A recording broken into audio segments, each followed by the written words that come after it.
Good morning, everybody. I think it's time to reconvene and to start the next session, session 8, Past Perspectives on Modern Human-Environment Interactions.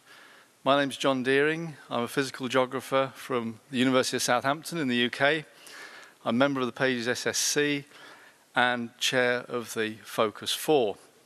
And yesterday in session 5, we had one aspect of Focus 4 work, which was the compilation of data sets of various ecological states and processes like fire.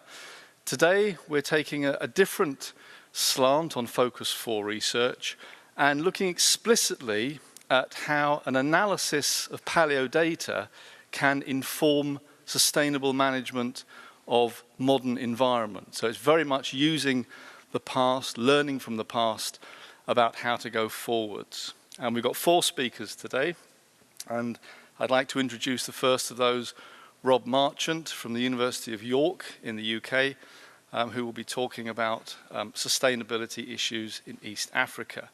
Before we start, I'd like to, from the organisers, we'd like to ask people to refrain from taking photographs of slides and to simply ask speakers later on if they can have copies. So try and keep your cameras to yourself during the talk. So thanks very much. And over to you, Rob. Yep. We're on. Okay, thank you very much, John. I'd like to spend the next 20 minutes talking about some of the work we've been doing in East Africa.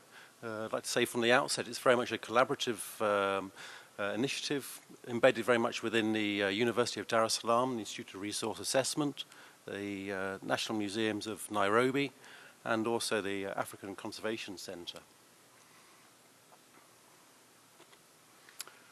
We use a number of techniques to try and understand how ecosystems have changed over the past, particularly paleoecology, biogeography, and phylogenetics.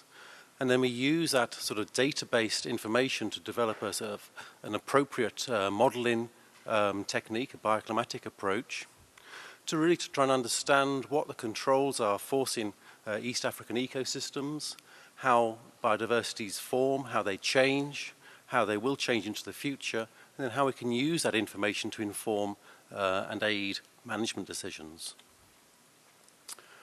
So this is our sort of schematic approach, say very much focused on pollen, taxa, and fungal spores. And we, first of all, get a good understanding on that sort of modern species, ecosystem, environmental relationships with our observed proxy through the pollen data. We again have a modern-based bioclimatic modeling approach.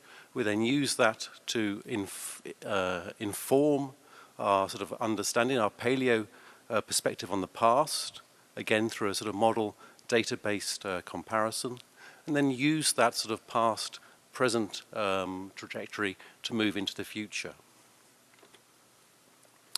Just to introduce the area I'm going to be talking about, this is a sort of map of Eastern Africa here, and detailing a number of sites which have been produced over the last, particularly the last 40 years. It's a little bit outdated now, although it's only probably about 18 months old, the map, and it's very pleasing to see a lot of paleoecological activity within Eastern Africa, with probably about 10 very, very active research groups, with new records almost coming out on a monthly basis. It's an ideal location to be studying impacts of environmental change because of some of the very strong environmental and geological gradients.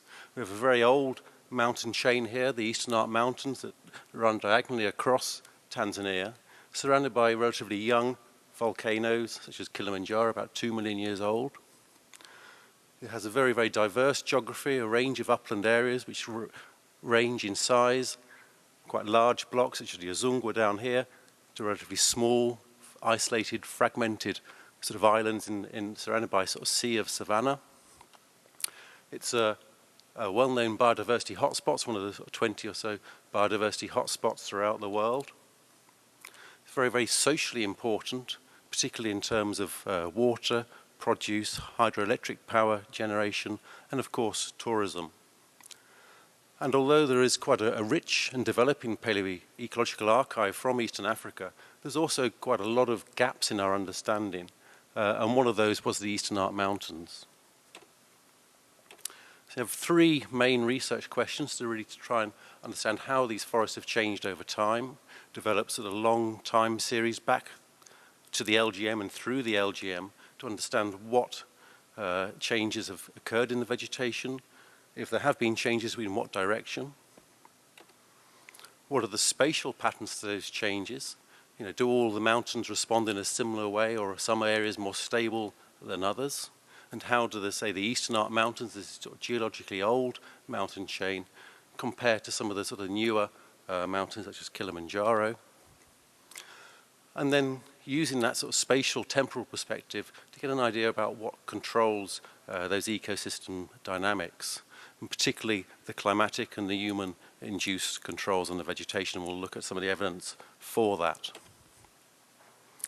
So just to provide a little bit of a pictorial overview of the Eastern Arc, there's these sort of relatively steep mountains with highland and grasslands. We also have sort of this, you can't really see it from this picture, but there's also a lot of sort of pollen traps out here to get that sort of modern pollen calibration. These are the typical sites where we're taking paleoecological records from, quite small, nicely constrained sphagnum swamps or sedge-dominated swamps, often surrounded by forest, with very, very steep, it doesn't come out so well, but essentially a very, very sort of steep surrounding mountainside with these quite flat upland plateaus. Okay, I want to go into one of the records we've taken from the north of the Eastern Arc Mountains on Marchant Gaynor, part of the North Paray Mountains, where we've got a record. It's quite a short record, goes back about 1,500 years, back to about sort of 500 AD. We use a combination of radiocarbon and for the more recent sediments, lead-210 and cesium-137 to get a well-constrained chronology. And just to highlight a few of the changes which we see from the record, we can see going back, say, 1,300 years to 700 AD here, that we get that first sort of signs of agriculture coming in around about 1,200 years ago. But we don't see large changes in forest structure around that time. The forest is retained within that expansion of agriculture, and because a lot of the agriculture is embedded within the forest, it's below the canopy. So you still have large fragments of forest surrounding the agriculture, and it's not a particularly intensive forestry system. Agricultural system, this area is supporting population densities of up to about 500 people per square kilometre. So they're sort of feeding large amounts of people, very, very productive agricultural systems, but not resulting in some of those sort of catastrophic erosion events which we saw yesterday. Also associated with this increase in cereal pollen grains is a sort of slow increase in charcoal and fire as a result of increase in fire history, and some increases in ericaceae, so more open forest. But what's interesting from this record is when we go into that sort of the most recent historical period, so the last few hundred years, and we get around about 1810, so we can date these quite precisely with our well-constrained chronology. We get the first arrival of ZMAs. And this is a very interesting time in this part of East Africa. It's the start of the large sort of exploitation of resources by foreign powers, particularly associated with the ivory trade. And there's a suggestion that you got this big transition in agriculture and intensification of agriculture to support this large population coming in with the ivory exploitation. But we don't really get that large sort of scale forest clearance and degradation until we get the colonial administrations arriving around the turn of the century. And we can see here the impact in terms of the arrival of exotic tree plantations, pinus, eucalyptus, and a large decrease in the main forest taxa, Ocotea uzumbarensis. I'd like to talk now a little bit about some of the modelling work we've been developing in parallel with this paleoecological approach, where we have three main inputs into our modelling work. First of all, our climatic data and a series of extrapolated climatic variables from our gridded climate data. We have three main environmental predictors, particularly elevation, slope angle, and aspect. And then species distribution. So essentially we have a sort of niche-based model which works on this sort of scheme where we have our environmental inputs, our climatic inputs.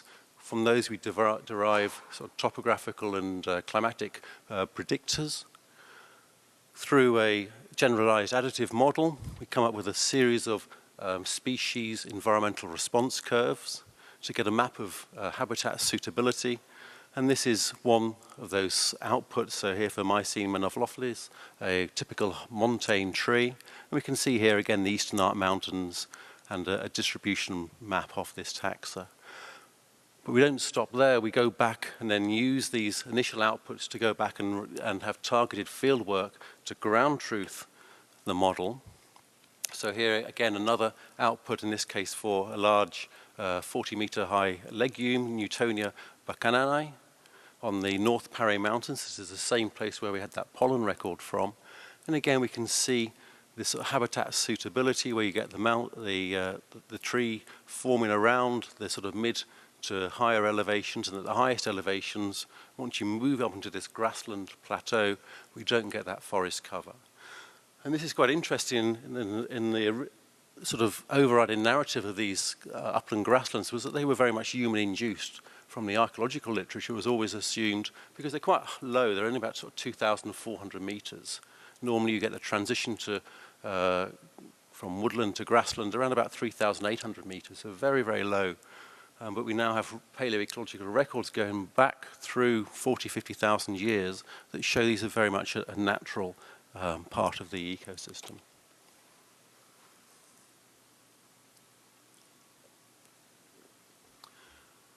So we have that model output for all of our taxa. So we have about 570 individual species which we have these distribution models for, and we can put those together in a variety of ways.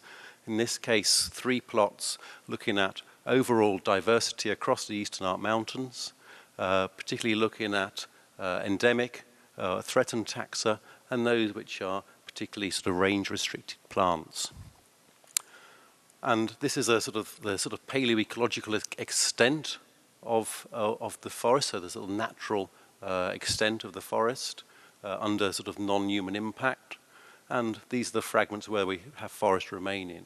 And however we slice our sort of model cake, we always end up with the highest diversity, overall diversity or endemism or restricted range on that sort of eastern side of the Eastern Arc Mountains, so in the side where we get the moisture coming in from the Indian Ocean. Okay, I'd like to shift now to a lowland study up in the Amboseli Basin, so just north of the Eastern Arc Mountains, in this sort of cross-border area, where we've been working on a project with the African Conservation Centre to look at species range shifts and the ability of national parks. So these yellow outlines are all national parks, such as Amboseli, which we'll hear a lot more about, Kilimanjaro, Tsavo, Ngorongoro here, Serengeti. So and we've been very interested in sort of land use change and livelihoods within this basin. Particularly, it's one of the sort of jewels in the crown of the Kenya Wildlife Service. The sort of all the sort of safari trade into Kenya, and worth millions and millions of dollars per year to the Kenyan nation. So we took a peat core from one of the swamps within the national park. And just to highlight a couple of changes, we get very large, so this is a record that goes back about 3,000 years from Nemalok Swamp. We get very large shifts in moisture, hydrophilous taxa, so this is Syzygium, around about 800, 900 years ago. That's interrupted by a relatively dry phase, and then we have another wet phase up at the top. But then increasingly we get sort of quite late serial production into Ambercelli, around about 400 years ago. And then more recently, large amounts of sort of typical disturbance taxa, such as Amaranthaceae. And then right at the top of the record, we got this very large spike in acacia, which we attribute to the development of the national park system and the protected nature of the Ambercelli ecosystem. And we can see this in this sort of picture down the bottom right, where they've been sort of fencing off areas to prevent elephant damage, and you get a very large increase of acacia.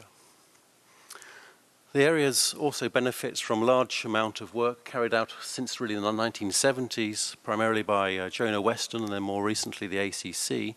So this is a sort of 5-kilometre grid transect which has been flown about 4 times per year over the last sort of 50 years and developing ideas about mainly for species counts, for get an idea about elephant population levels, but also looking at human population changes.